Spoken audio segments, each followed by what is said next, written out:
Anzitutto vi ringrazio, è la prima presentazione di questa mia candidatura alla campagna elettorale. Di questi tempi già essere candidati era complicato, diciamo, quindi in questi giorni abbiamo preferito essere tutti prudenti, però da ora abbiamo 30 giorni secchi di campagna elettorale, dobbiamo cercare di affrontare al meglio questa prova, lo stiamo già facendo in questi giorni in giro per la Sardegna, per quanto mi riguarda più in giro per la provincia di Cagliari. Abbiamo seguito insieme a tanti di voi e tanti amici i primi interventi pubblici di Renato Soru, che stanno avendo un grande successo. Dobbiamo essere capaci di parlare con tutti, di cercare di capire cosa pensano i cittadini che non vengono con entusiasmo alle manifestazioni e provare a fare alcune cose che siamo in grado di fare, che è sempre necessario fare in campagna elettorale, ma che noi abbiamo, credo, gli argomenti giusti per fare, nel senso che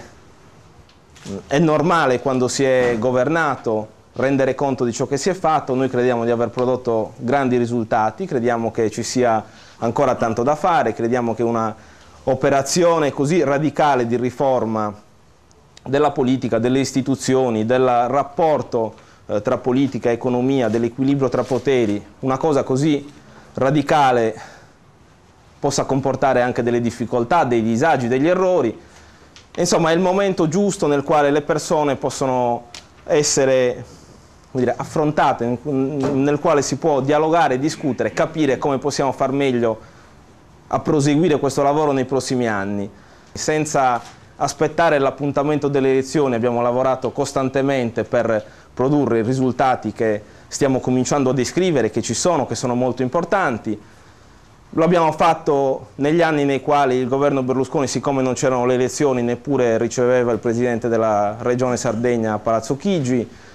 Lo abbiamo fatto negli anni nei quali un governo più sensibile e attento, non amico ma semplicemente responsabile, ci ha aiutato a risolvere molti problemi storici della Sardegna. Lo facciamo anche adesso e credo che gli argomenti, gli slogan, le cose semplici quando ci si prospetta un futuro da giardinieri sarebbero innumerevoli. Cerchiamo di attenerci ai fatti, cerchiamo di dire la nostra e di provare a fare in modo che anche gli altri dicano la loro. Questa sarebbe la cosa positiva, cioè diteci seriamente come vorreste governare la Sardegna, cancellando le leggi liberticide di Soru. Insomma, vediamo quali sono, vediamo quali risultati hanno prodotto le cose che abbiamo fatto in questi anni e vediamo cosa pensano i cittadini. In fondo è questa la democrazia. Noi abbiamo preferito, anche nelle scorse settimane, negli scorsi mesi, quando c'era anche una difficoltà nella prosecuzione dell'attività di questa legislatura, confrontarci con gli elettori, chiedere nella maniera più trasparente, più aperta possibile quale fosse l'opinione dei sardi su quello che si era fatto. Oggi noi iniziamo, questo è un primo incontro che io ho pensato di fare con le persone che più, spero, mi sostengano nella campagna elettorale, oppure che da principio sono curiose di capire alcune delle cose che io vorrò proporre e che insieme porteremo avanti nella campagna elettorale. Quando noi portiamo il nostro giornalone con i 4 anni di governo della regione, tutti ci dicono: ma veramente? Ma la gente queste cose non le sa. La gente legge i giornali, la gente guarda la TV e magari non sempre è stata correttamente informata. E allora queste cose le dobbiamo imparare, dobbiamo anche farci dire dalle persone che qualcosa che scriviamo è propaganda, magari ce lo diranno e noi diciamo: vabbè, è propaganda, però magari dici come si può fare meglio, sono cose che stiamo facendo.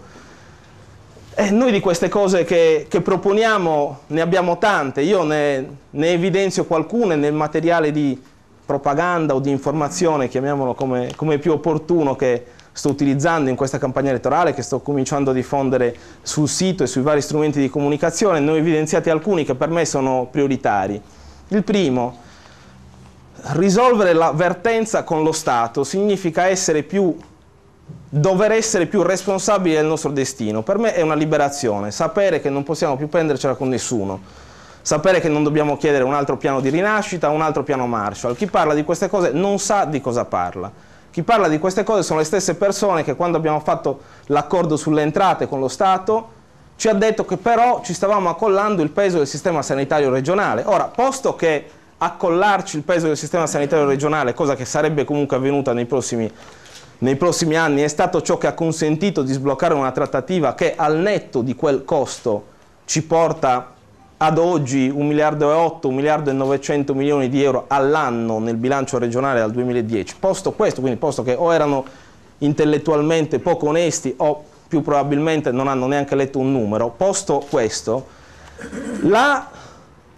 l'avere il dovere di cavarcela da noi, sapendo che abbiamo finalmente le risorse per decidere del nostro destino, per farci male o per farci bene, per governare bene il nostro sviluppo o per sprecare quei soldi, credo che sia fondamentale per l'acquisizione di una reale autonomia. In fondo ora si parla di federalismo fiscale, noi dovremmo difendere coi denti quelle conquiste, dobbiamo arrivare sapendo che il federalismo fiscale si fa perché c'è una parte del paese, quella più ricca, che vuole più soldi, non per regalare dei soldi a noi, uso un argomento un po' semplice, però in fondo è così. Oppure che laddove si produce la ricchezza è giusto che una parte delle risorse larga venga destinata allo sviluppo. Noi in fondo nella vertenza con lo Stato, che è fatta di competenze, abbiamo acquisito delle competenze importanti, perché che il trasporto pubblico locale o la continuità territoriale ce la organizziamo da noi. Voi sapete, quando Soru parla in giro, quando vuole strappare l'applauso, non vuole, ma insomma capita che lo strappi, c'è una parola Tirrenia e lì proprio boato, perché però è un esempio, no, del fatto che noi siamo stati vittime anche del fatto che queste politiche venivano gestite non da noi e che esistevano esigenze altre di mantenere in piedi strutture di vario genere che ci hanno creato enormi problemi nella mobilità relativa alle persone e poi questo comporta anche tutte le difficoltà che sono comprensibili nello sviluppo economico, nella vita delle imprese, nelle relazioni della Sardegna con l'Italia e con il resto del mondo. Qua c'è Sandro Broccia, per esempio, che è credo che viva costantemente cercando di far viaggiare di più e meglio i sardi, e credo che su questo tema sia la persona più competente in campagna elettorale. Questo tema, mobilità significa questo, ma significa anche girare attorno a questa città che è difficilmente affrontabile, nel senso che ci si arriva male, si va via molto male, insomma ne parleremo molto in campagna elettorale. Dicevo, c'era un problema di competenze e c'era un problema di risorse.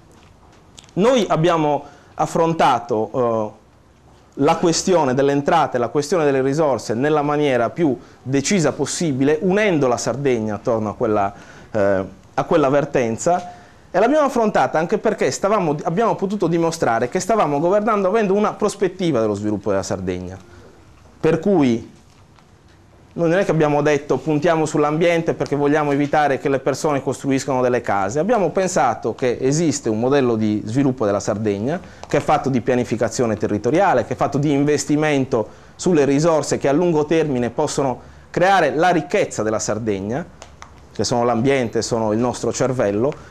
E quando abbiamo affrontato quella vertenza abbiamo detto esattamente più o meno quello che dicono i lombardi o le regioni del nord, cioè dateci quello che ci spetta, la compartecipazione sulle entrate fatela su quello che si produce qui, non sugli stipendi che si prendono in Sardegna, perché gli insegnanti pensionati gli stipendi li prendono, mi pare c'è un centro di elaborazione dati a Latina, nessuno se n'era accorto e quindi quello non era reddito prodotto in Sardegna, tanto per fare un esempio. Quindi in fondo abbiamo detto dateci ciò che ci spetta, ciò che per 15 anni molti politici sardi si sono dimenticati che fosse un nostro diritto, e l'abbiamo ottenuto. L'hanno ottenuto i sardi tutti insieme, le organizzazioni sociali, politiche, le istituzioni, però insomma diciamoci la verità, una regione che ha centrato il problema, ha affrontato una trattativa con rigore, determinazione ed efficacia, con un governo che ha semplicemente disposto ad ascoltare e a rendere giustizia rispetto a questi diritti, ha risolto questo problema. Io vorrei dire, un problema risolto, affrontiamo gli altri.